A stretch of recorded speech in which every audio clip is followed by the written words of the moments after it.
ሰላም ጤና ይስጥልኝ። ሰላም ብያለሁ። ሰላማችሁ ይብዛ። ቸር ተመኙ፣ ቸር እንድታገኙ። መልካሙን እሹ፣ መጥፎን ሽሹ። ሁሉም መርምሩ፣ መልካሙን ያዙ። ክፋት ለማንም በጎነት ነው ሁሉ። ሰው አይሙት በሰው። ሰላም ለሀገራችን ኢትዮጵያ፣ ሰላም ለሰው ልጆች ሁሉ በሙሉ ይሁን። እንኳን ሰላም መጣችሁ። ቤት ለእንግዳ ብያለሁ። እንግዶች ነባሮችም የጸና ቤተሰብ ሁኑ። ስለመጣችሁ የመጣችሁ ሀሳብ ስለምታጋሩ ከልብ አመሰግናለሁ። ቤቱ ቤተሰናያተ ነው። መልካሙን የተሰኘውን ቤታችንን በጋራ እናጽናው። እንግዲህ በዚህ መልካሙን በተሰኘው ቤታችን የዛሬው መርሃ ግብራችን የሚሆነው እዚህ ፊት ለፊት በምታዩት መልኩ ጉዞ ጀምረናል። ይህ ጉዞ ደግሞ የሚመለከተው ምን የሚል ነው? ቦታን የሚቀድሰው ሰው ነው። ሰውም የሚቀደሰው በተቀደሰው ቦታ ሲገኝ ነው። ስለዚህ ዛሬ እንግዲህ በተቀደሰው ቦታ ተገኝተናል። በተቀደሰው ቦታ ተገኝተን ደግሞ መቀደስ አለብንና እግዚአብሔር ፈቃድ ሆኖ በአንዲት በተቀደሰች ቦታ ተገኝቻለሁ ማለት ነው። ስለዚህ አብረን ቆይታ የምናደርግ ይሆናል። በነገራችን ላይ ይህ ፊት ለፊት የምታዩት ምስል እሱም በሌላ ጊዜ ሌላ መልኩ እንመለስበታለን። ይህም አንዱ የተቀደሰው ቦታ ነው። ለጊዜው ግን ዛሬ መዳረሻችን የሚሆነው ሰፋ ባለ መልኩ በቀጣይ በምናየው ወይም መዳረሻችን በሆነ ቅዱስ ቦታ ላይ ይሆናል ማለት ነው። ቀጥታ አሁን ወደ ቅዱሱ ቦታ እንገኝ። ይህ ቅዱስ ስፍራ ይህ ነው። እንግዲህ ይህ ቅዱስ ስፍራ በር ላይ ነው የምንገኘው። ከበሩ ወደ ውስጥ እንገባለን። እስኪ ያንን ቦታ የምታውቁ ልክ ፊት ለፊት ስታዩት ማለት ነው የምታውቁ አጋሩኝ። ስለዚህ ቅዱስ ቦታ ምን አይነት ቦታ ነው? ከየት ነው? ወዴት ነው የሚገኘው? የት አካባቢ ነው የሚለውን ያው በቆይታችን አብረን የምንመለከት ይሆናል።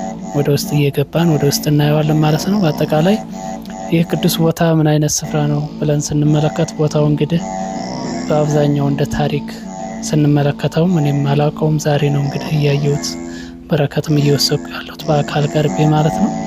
ይህ ስፍራ ጥበብ እንደ ምንጭ የሚፈልቅበት፣ እውቀት የሚገበይበት፣ እሴትና ባህል የጸናበት፣ ኢትዮጵያዊነት የሚጠበቅበት፣ ኢትዮጵያዊነት ከፍ ከፍ የሚልበት ቦታ ተብሎ የሚታወቅ በታሪክ ታዋቂ የሆነ ስሙም ከፍ ያለ ቦታ ነው። ከፍ ያለ ቅዱስ ቦታ ነው እና አሁን የምንገኘው በክልልነት ሲጠራ አማራ ክልል ተብሎ የሚጠራው አካባቢ ነው። በእርግጥ ይህን ስም ደጋግሜ እንደምለው አልደሰትበትም። ክልል በሚለው ፈጣሪ ከዚህ ያወጣን። አሁንም እና ይህ ቦታ ምንድን ነው? ከአዲስ አበባ 754 ኪሎ ሜትር ገደማ፣ በእርግጠኝነት እንደዛ ነው። 754 ኪሎ ሜትር ከክልሉ ወይም ባህር ዳር ማለት ነው 195 ኪሎ ሜትር ርቀት። የዞኑ ደግሞ አለ አይደል? ከክልሎች ደግሞ የዞን ከተማዎች አሉ። ደብረ ታቦር ትባላለች እና ከደብረ ታቦር ደግሞ 90 ኪሎ ሜትር ርቀት ላይ የሚገኝ ነው ማለት ነው። እና እዛው አካባቢ ደግሞ ሌላ ከተማ አለች፣ ንፋስ መውጫ ትባላለች እና 15 ኪሎ ሜትር ከንፋስ መውጫ ማለት ነው። መገኛውም በስተ ሰሜን ምስራቅ አካባቢ ይገኛል። የቤተ ክርስቲያን ማን ነው? በቅሎ አጌት ጨጭሆ መድኃኔ ዓለም ቤተ ክርስቲያን ወይም ገዳም ነው። በገዳም ደረጃ ነው የሚጠራው። እዚህ ገዳም ውስጥ ሆነ እንግዲህ ብዙ ቦታዎችን አሪፍ እይታ ያላቸው መልክዓ ምድር ከፍታ ላይ ከመሆኑ የተነሳ መልክዓ ምድሮችን አሻግረን እንመለከታለን ማለት ነው እና እሱንም በጋራ እያየን በረከትም እየወሰድን አብረን ቆይታ የምናደርግ ይሆናል ማለት ነው። ስለዚህ በዚህ ቦታ በዚህ አስገራሚ መልክዓ ምድራዊ ስፍራ ላይ በማዶ አሻግረን ስንመለከት ታች ጋይንትን እንመለከታለን። አልፎ ደግሞ ስማዳ የሚባል ቦታ አለ። እሱንም ማየት ያስችለናል ማለት ነው እና የእይታ አድማሳችንን እንደውም ካልከለከለን ሲነግሩን ሲያሳዩኝ፣ እኔ አካባቢውን ለመጀመሪያ ጊዜ ነው እያየሁት ያለሁት። የእይታ አድማሳችንን ካልተገደበ መቅደላ አምባን ማየት ያስችለናል። ከገዳሙ ማዶ ደግሞ ተሻግረን ተከዜና አባይን ፊትና ጀርባ ሆነው ያሳየናል ይላሉ፣ ያሳዩናል። ምናልባት የዓይናችን እይታ ርቀት የመመልከቱ እሱ ነገር ካልተገደበ ማለት ነው እና ከፍታ ቦታ ላይ ከመሆኑ የተነሳ በጣም የሚገራርሙ እይታዎችን ማየት እንችላለን ማለት ነው። በረከታችንን እየወሰድና እንደምታዩት ነው ድባቡ ራሱ ስታዩት ሰማው እንደዚህ ከገዳሙ አናት ላይ በቃ ልብሶት ልክ በቀጣይም ያው ስናያቸው መልክዓ ምድሮቹ ካሜራውን ዞር አድርገን ስንመለከት የምናየው ይሆናል። ይሄ እንግዲህ ጨጭሆ በቅሎ አግት ጨጭሆ መድኃኔዓለም ገዳም ነው ማለት ነው። እና በኢትዮጵያ ታሪክ የነገስታቶች በዚህ ቦታ ብዙ ቅርጻ ቅርሶችን ያስቀመጡበት እንደዚሁም ከጨጭሆ መድኃኔዓለም ጋር ተያያዥ ታሪክ ያላቸው ነገስታቶችን በጋራ የምንመለከት ይሆናል ማለት ነው። እና አጼ ቴዎድሮስን አጼ በካፋን እዚህ ገዳም ላይ የራሳቸውን ማስታወሻ ያስቀመጡ ቅርሶች አሉ እንደተነገረኝ ማለት ነው። ስለዚህ እሱንም አብረን እየተጓዝን የምንመለከት ይሆናል። አብረን እንጓዝ። ይህ ገዳም እንግዲህ እድሜውን ወይም አመታቱን ስንመለከት እድሜው ከ1500 ዓመት በላይ እንደሆነው ያው አባቶች ነግረውኛል ማለት ነውና የበቅሎ አግት ጨጭሆ መድኃኔዓለም ገዳሙ በ5ኛው መቶ ክፍለ ዘመን የተገደመው ማለት ነው። ስለዚህ በዚያን ዘመን ደግሞ የነበሩት የማን ዘመነ መንግስት ነበር? አጼ ካሌብ ዘመነ መንግስት ነበርና ይህ ገዳም የተመሰረተው በአጼ ካሌብ ዘመነ መንግስት የተመሰረተ ነው። እጅግ የቆየ አንጋፋ ነው። ያው ከምታዩትም ህንፃዎቹን፣ ግንባታዎቹን በብዙ ነገሮችን ያው የቆየ ገዳም ነው። የቆየ ታሪክ ያለው ገዳም ነው ማለት ነው። ገዳም በዚህ ገዳም እንግዲህ ነገስታቶች የየራሳቸውን ስለታቸው ሰምሮላቸው ያስገቡት ስጦታዎች ያሉ። ለምሳሌ አጼ በካፋ ስለታቸው ደርሶላቸው የእጅ ስራ የሆነ ድንኳን እንዳስረከቡ፣ በአቡነ ክርስቶስ የተበረከተው ደውልና የብራና መጽሐፍቶች፣ እነዚህ ነገስታቶች ለዚህ ገዳም ለዚህ ጥንታዊ ገዳም ያበረከቱላቸው ንብረቶች ናቸው።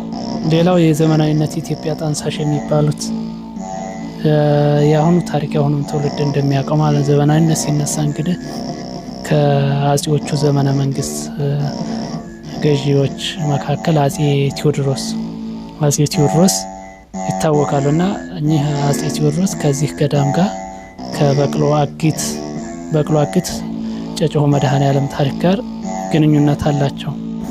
ያው እንደምትመለከቱ እንግዲህ መልክዓ ምድሩን እንደዚህ በጣም የሚያምር ነው። እይታው ከተራራ ሆነን ቀጥታ ስንመለከተው እንደዚህ ያሳየናል። ወደ አጼ ቴዎድሮስ ከዚህ ገዳም ጋር ያላቸውን ወይም የታሪክ ግንኙነት ስንመለከት የመጀመሪያው የነገሩን አባቶች እንግዲህ አጼ ቴዎድሮስ የኢትዮጵያ አንድ እንድትሆን የነበራቸውን ህልም እንዲሳካ የኢትዮጵያን ህዝብ በአንድ እንዲሆን እርስ በርሱ እንዳይጋጭ እርስ በርሱ ዘመነ መሳፍንት የሚባልበት ዘመን ነበርና ኢትዮጵያን ወደ አንድነት ያመጡት አጼ ቴዎድሮስ ናቸው። ከዛ ዘመን ማለት ነው።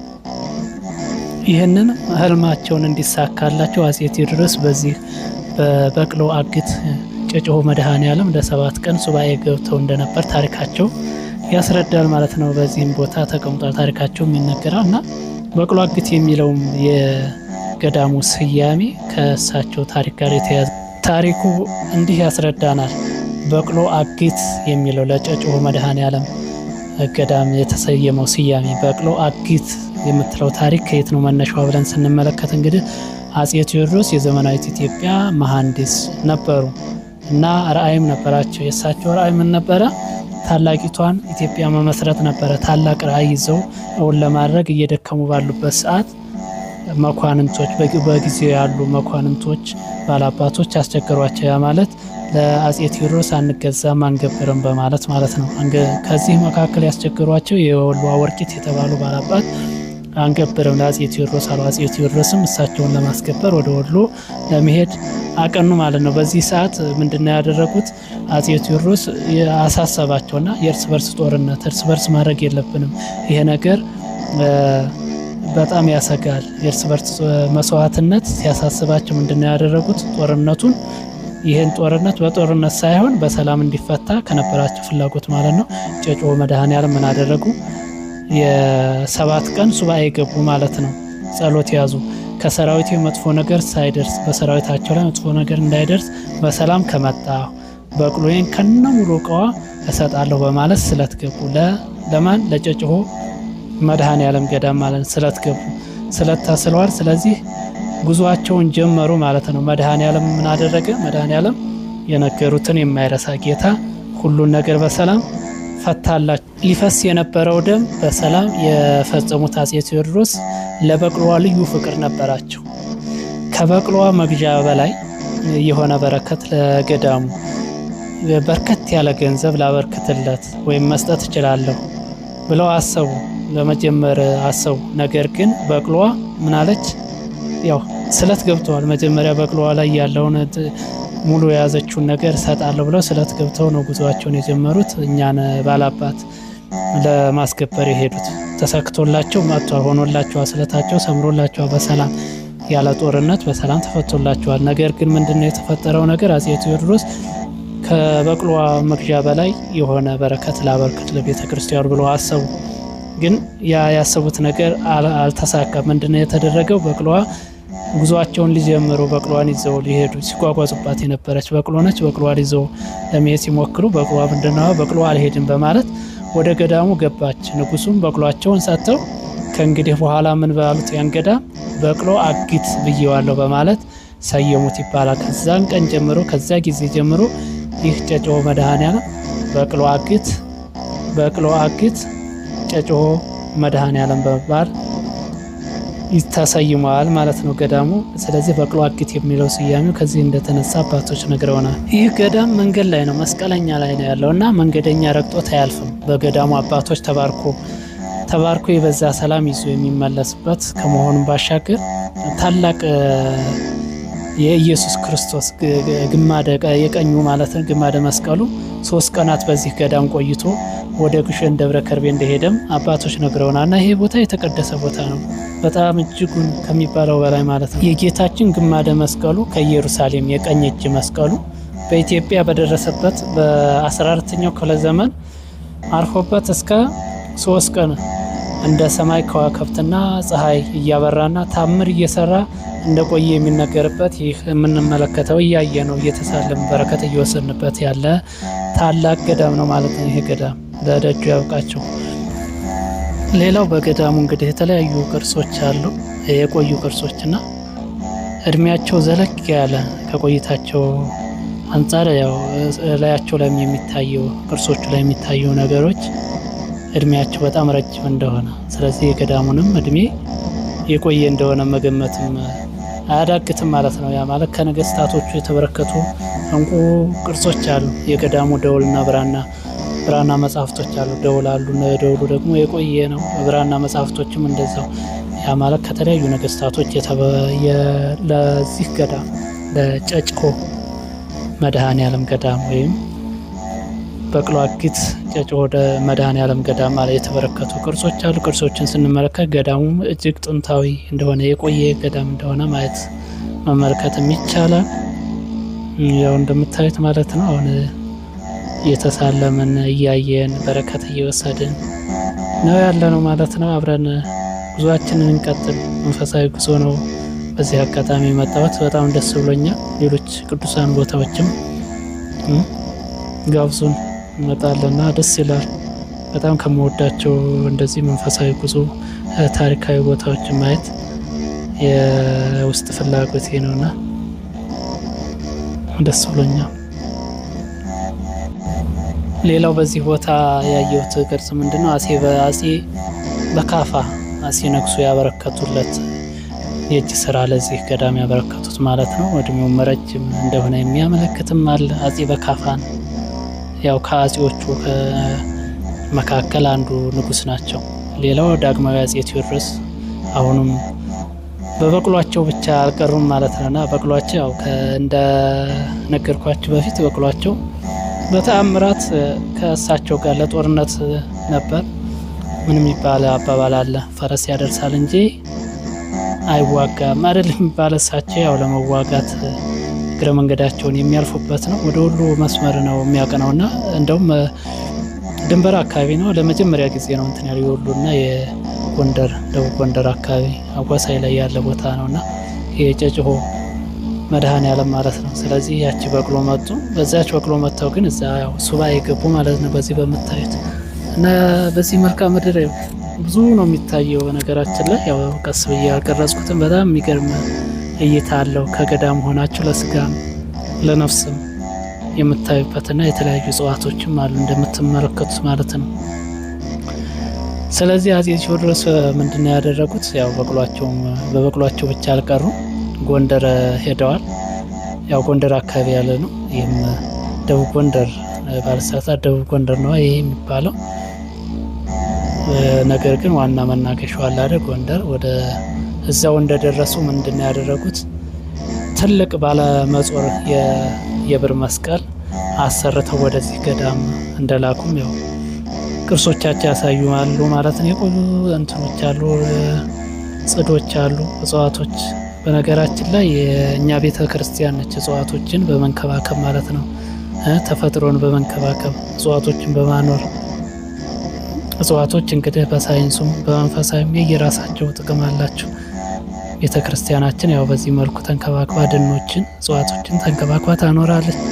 የሆነ እጽዋት ቢጠፋ ከዚች ቤተ ክርስቲያን ቅጽር ግቢ ውስጥ አይጠፋም እና ይህ ደግሞ ፊት ለፊት የምታዩት ቤተ ክርስቲያን የጥንታዊቷ ኢትዮጵያ ቤተ ክርስቲያን የሆኑ ካቴድራል እየተባለ እንትን ብሏል፣ ከፍ ብሏል ማለት ነው። ያው ብዙም አልደግፈውም፣ ምክንያቱም እንደዚህ አይነት ቤተ ክርስቲያኖች እዚህ ፊት ለፊት የምታዩት ቤተ ክርስቲያኖችን አኑሮ ሌላ ደግሞ ዋናውን የስላሴ ህንፃ የሚባለውን ሰውን ማቆየት ቢቻል መልካም ነው። እነዚህ ካቴድራሎችን አቆይቶ ማለት ነው እንጂ ለነውር አይደለም። እንደ ነውር ሳይሆን ግን መቅደም ያለበት ቢቀድም መልካም ነው። ካቴድራሎች ቆይተው እነዚህ ቤተ ክርስቲያኖች ሰቅላ ነው የሚባሉት ምን አይነት ቤተ ክርስቲያን አሰራር አይነቶች አሉ አይደል? እስኪ የምታውቁ አጋሩኝ። ስንት አይነት የቤተ ክርስቲያን አሰራር ስልቶች አሉ። አንደኛው ያው እዚህ ፊት ለፊት ያያችሁት የሳር ቤቱ ቤተ ክርስቲያን ነው። ሌላው ደግሞ አሁን ዘመኑ ያመጣቸው ወይም ካቴድራል እየተባሉ የሚጠሩት ቤተ ክርስቲያኖች ማለት ነው። ያው እየተሳለምን እንግዲህ ጉዞአችንን ቀጥለናል ማለት ነው። አብራችሁ ተጓዙ። እሺ ያው ጉዞአችንን እንቀጥላለን ማለት ነው። እንደዚህ እየተሳለምን እኔም ያው ካየኋቸው ነገሮች እያስታወስኩኝ ከያዝኳቸው ማስታወሻዎች እያጋራኋችሁ እናንተ መስሎን እየተመለከታችሁ ለደጁ ያብቃን እያላችሁ እኔም ያብቃችሁ እያልኩኝ እንጓዛለን እና ሌሎችም ገዳማትን ቤተ ክርስቲያኖችን ሳለም ዘንድ ለእኔ የማይዞህ በሉኝ ማለት ነው እና ጋብዙኝ። የትኛውም ኢትዮጵያ ክፍል ውስጥ መንቀሳቀስ እችላለሁ ማለት ነው። አብረን እንጓዝ። ያው የቅዱሳትን ስል ነው እዚህ ጋር የምንመለከተው። ሌላው በዚህ ገዳም እንግዲህ ሌላ የጎንደር የመጨረሻው ወራሲ የሆኑት ማለት ነው ራስ ጉግሳ የሚባሉት አሉ አይደል? የተበረከተ ስጦታ አለ ለዚህ ለበቅሎ አጊት ጨጭሆ መድኃኔዓለም ገዳም ማለት ነው። ምን መሰላችሁ? ባለመጾር የብር መስቀል ነው እና ጥንታዊ ቅርሶች ናቸው፣ ዋናዎቻችን ናቸው። እኔም እንደዚህ እያቀረባቸው አብረን እንጓዝ ማለት ነው። በጣም ደስ የሚል ነው። መልክዓ ምድር ሰማው ራሱ የራሱ ድምቀት ሰጥቶታል።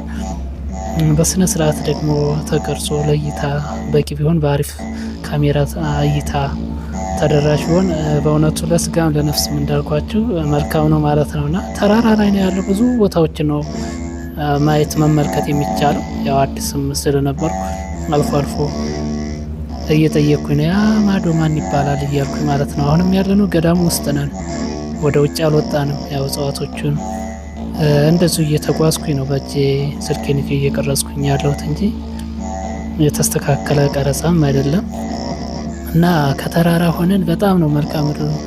ቆላማው ይታያል፣ ደጋዎች ይታያሉ። አሻግረን የአይናችን እይታ እስከቻለ ድረስ መመልከት እንችላለን ማለት ነው።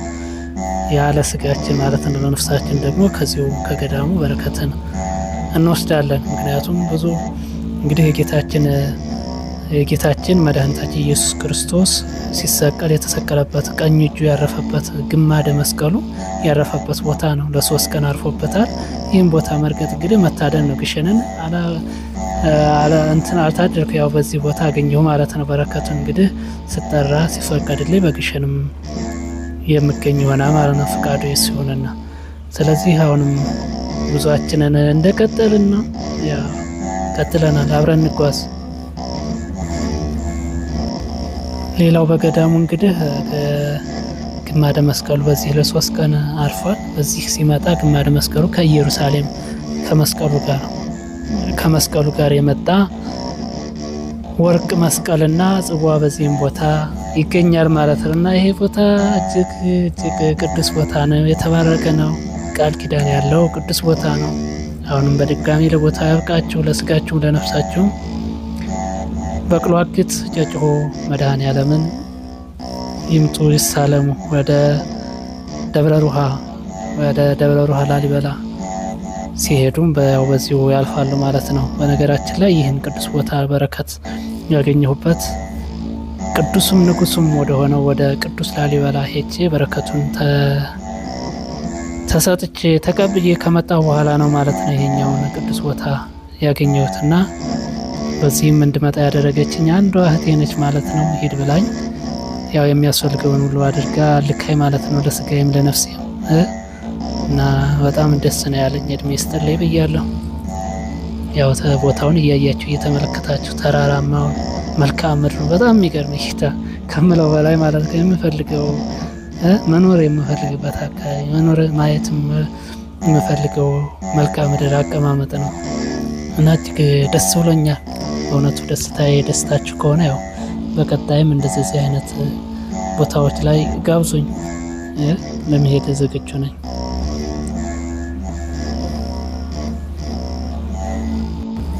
ሌላው አባቶች እንግዲህ እንደነገሩን ያው ቅዱስ እቃዎች አሉ። ያ ማለት የወርቅ መስቀልና ጽዋዎች አሉ። በዚህ ጊዜ በዘመኑ ማለት ነው የተለያዩ በሽታዎች ወይም ወረርሽኞች እንደሚነሱ እናውቃለን፣ ይነሳሉ።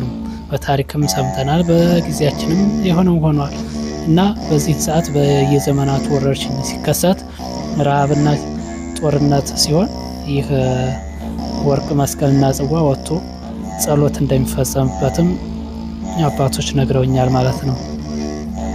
የተጓዝና ጉዞአችንን ቀጥለናል። አንድም ሁለትም ሶስትም እያልን ማለት ነው። ቤቱን ግን መጎዳታችሁን እንዳትዘነጉ። ያው ይህንን እይታ ጓጉታችሁ በእርግጠኝነት ለቤቱ አብቃን ብላችሁ እንደምትሳሉ፣ ለደጅ አብቃን ብላችሁ እንደምትሳሉ ተስፋ አደርጋለሁኝ።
እሺ ቀጥለናል ጉዟችንን። በእውነቱ መልካም ጉዞ እያደረግን እንደሆነ ተስፋ አደርጋለሁ። ያው ህንፃዎቹን ማለት ቤተ ክርስቲያኖቹን አሰራራቸውን እያያችሁ ነው አይደል?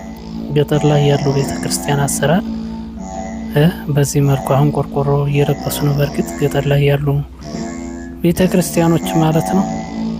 ነገር ግን ያው የሳሮቹ ደግሞ እንትን አላቸው የሆነ ድምቀት ነገር እንደው ላይ ናቸው ነው ወይስ በእኔ ብቻ ይሆን? ብቻ ደስ ይላል ወይ ስታያት ማለት ነው። በሰንደቄ እኔነቴን ሀገርነት ያው እንዳልነ ኢትዮጵያዊነት የሚቀነቀንበት አካባቢ ነው። አንድነት የሚቀነቀንበት፣ ሰላም የሚቀነቀንበት፣ የአንድነት የኢትዮጵያዊነት ጠንሳሽ አጼ ቴዎድሮስ የሚጠሩበት አካባቢ ከሳቸው ጋር ተያያዥ ታሪክ ያለው ገዳም ነው። ገዳሙ ያው መጀመሪያ እንደሰማ ነው ማለት ነው እና እጅግ በጣም የሚያምር ከምላችሁ በላይ ማለት ነው። ለስጋዬም ለነፍሴም እንጃ ስጋዬ ተረድቻለሁ፣ ነፍሴን ተረድቻት ይሁን ተደስታ ይሆን ነፍሳችን ሀሴት አደረገች ይባላል። እውነት እናውቃታለን፣ ስጋችንን በእርግጠኝነት እናነበዋለን። ብቻ በጣም ከምላችሁ በላይ ደስ ነው ያለኝ፣ ከምላችሁ በላይ ማለት ነው። እንዴት እንደሚያምር አያችሁ፣ ተመለከታችሁት? በእውነቱ ልቦናችን ይመልከት፣ የውስጥ አይናችን ይመልከት ነው የሚባለው። እንደዛ ነው የሚባለው ማለት ነው። ለማንኛውም ለስጋም ለነፍስም ያው ቦታን የሚቀድሰው ሰው ነው። ሰውም የሚቀደሰው በተቀደሰው ቦታ ነው። እዚህ ፊት ለፊት እንደነገሩ ፊት ለፊት የማየው በመጀመሪያም ገለጻ ተደርጎልኝ እንደተነገረ እነዚህ ይመስሉኛል። እነዚህ ዋሻዎች ናቸው።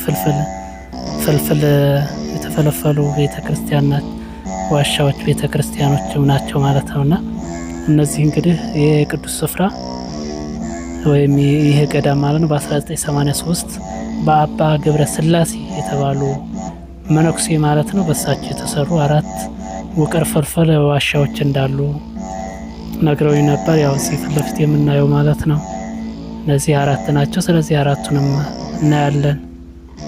ውስጥ ላይ ያሉ ዋሻዎች ናቸው። ወደ ውስጥ እየገባንም በረከት እየወሰድን እንመለከታለንና የቆዩ ናቸው ማለት ነው። በ1983 አባ ገብረ ስላሴ በተባሉ መነኩሴ አማካኝነት 4ቱ ውቅር ፍልፍል ዋሻዎች ተፈለፈሉ ማለት ነው እና እጹብ ድንቅ የሚያሰኝ ጥበብ የታየባቸው ከግሃ ድንጋይ የተፈለፈሉ ናቸው። ግሃ ናቸው። እዚህ ጋር የሆነ ሲፈለፈል ግሃ ድንጋይ የምታውቋላችሁ ነጭ አይነት ነገር ነው። ከግሃ የተፈለፈሉ ውቅር ቤተክርስቲያን ናቸው። እዚህ ተጨመረልኝ ሌላ ፍልፍል ቤተክርስቲያን ያው እንደዚሁ በታሪክ ነጭ የማያውቀው እሱም ንጉስም ቅዱስም የነበረው ቅዱስ ላሊበላ ማለት ነው። የቅዱስ ላሊበላ እነሱን ነበረ አጀብ እጹብ ድንቅ ነው ብዬ ያው ሳልጠግብ ምንም ሳልንደራበኝ ነው በእውነቱ ከቅዱስ ላሊበላ የተመለስኩት ማለት ነው። በዓል ነበር በወቅቱ ያው አላየሁም። ያው ስለዚህ እዚህ ጋር የምታያቸው ነገሮች አሉ። ያው አንዳንድ የተገጣጠሙ ነገሮች የሆነ መልካም ያልሆነ ገጽታ የሚያሳያሉ። ከአቶ ቴዎድሮስ ካሳው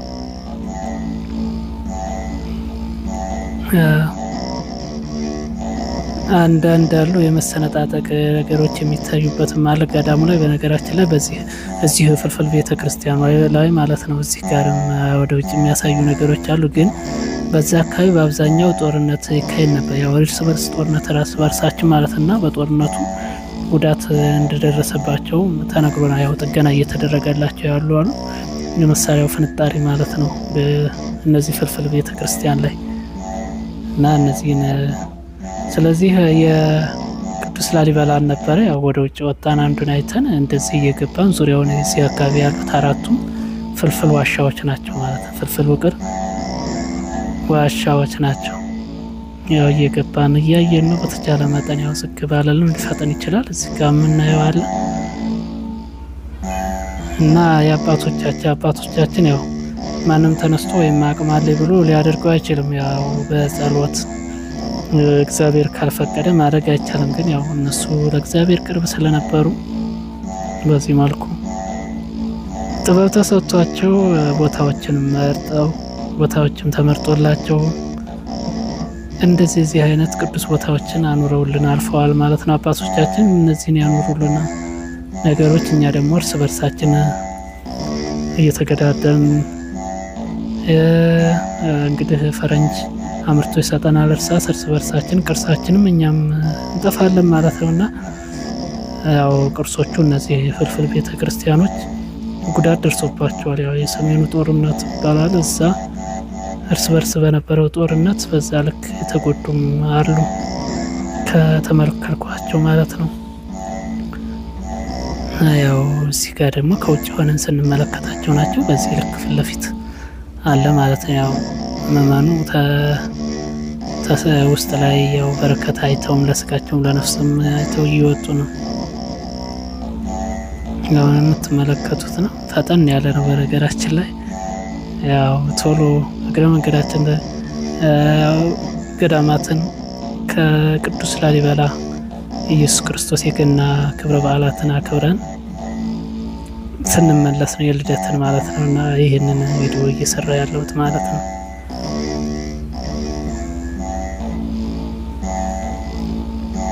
ስለዚህ ከዚህ ቀጥሎ ደግሞ ያው ሌሎች የምንሳለማቸው ቅዱሳን ቦታዎች ይኖራሉ። እነሱንም ያው በተቻለ መልኩ በሌላ ቪዲዮ የምንገናኝ ይሆናል ማለት ነው። የዛሬው ያው እንደዚሁ እየቀጠለ ነው። እንቀጥል፣ የተወሰነ እንጓዝ ማለት ነው። ያው አሁንም ያለነው ፍልፍል ዋሻዎች ውስጥ ነን ያለነው።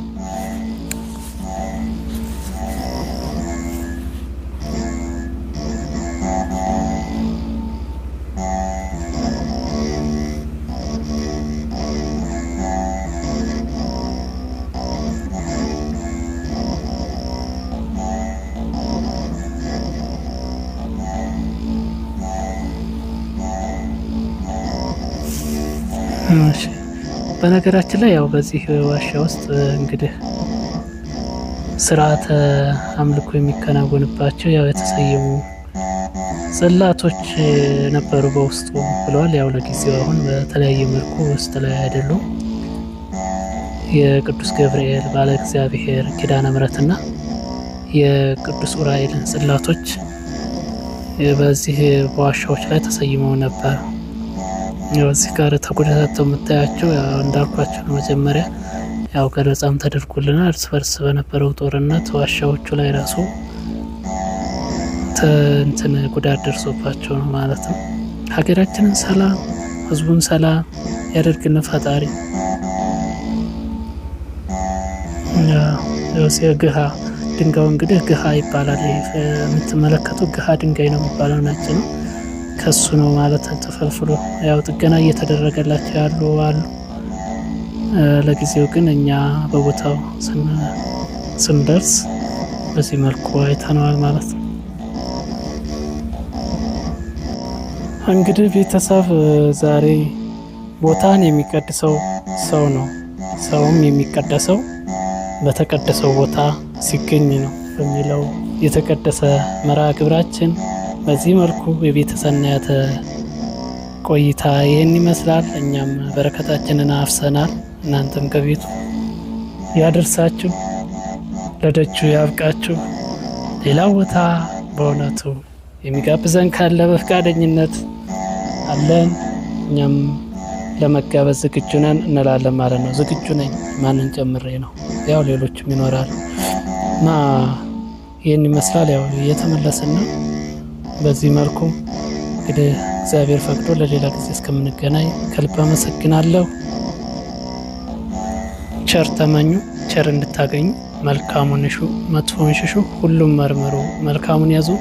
ክፋት ለማንም በጎነት ለሁሉም። ሰው አይሙት በሰው። ሰላም ለሀገራችን ኢትዮጵያ፣ ሰላም ለሰው ልጆች ሁሉ በሙሉ ይሁን። እጅግ አመሰግናለሁ። አክባሪ አክብርልኝ። ቤቱን መወዳጀታችሁን እንዳትዘነጉ። ስለነበረን ቆይታ እጅግ አመሰግናለሁ። አክባሪው ያክብርልኝ።